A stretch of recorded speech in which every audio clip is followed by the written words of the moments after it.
প্রাক্তন বিএসএফ জওয়ানের স্ত্রী শ্লীলতাহানি কাউন্সিলরের টাকির 12 নম্বর ওয়ার্ডের কাউন্সিলরের বিরুদ্ধে অভিযোগ। আরো বিস্তারিত অনুপম জানাবে। অনুপম,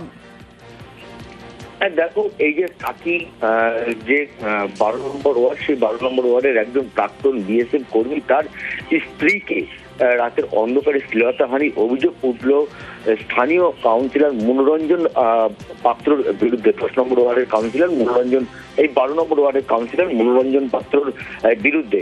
এই যে বিএসএফ কর্মী, তার বাড়ি টাকি পৌরসভার 10 নম্বর ওয়ার্ডে।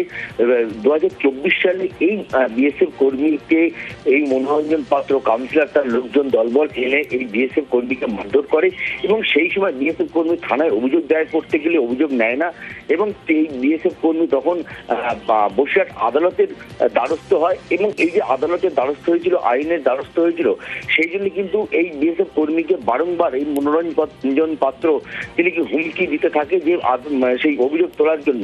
কিন্তু যখন অভিযোগ তোলে না, তখন এই মনোরঞ্জন পাত্রের স্ত্রী যখন রাত্রিরে বাড়ি থেকে একটু দরকারে বাজারের দিকে যাচ্ছিল, তখন একটি নির্জন জায়গায় তাকে এই মনোরঞ্জন পাত্র এবং তার এবার কি থানা অভিযোগ নিয়েছে অনুপম? হ্যাঁ, এইবার অভিযোগ নিয়েছে মনোরঞ্জন পাত্রের বিরুদ্ধে, এবার অভিযোগ নিয়েছে এবং হাসনাবাদ থানার পুলিশ পুরো বিষয়টি তদন্ত করে দেখছে। ধন্যবাদ।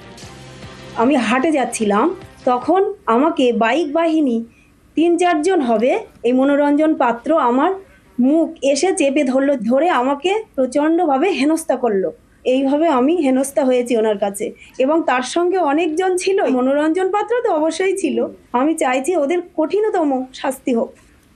ওর বউয়ের সাথে কোনো কথা কাটাকাটি হয়নি, কোনো কিছু কথাই হয়নি। যা করেছে ফলস করেছে, কোনোভাবে প্রমাণিত করতে গেলে যা সাজা দেবে আমি মাথা পেতে নেবো।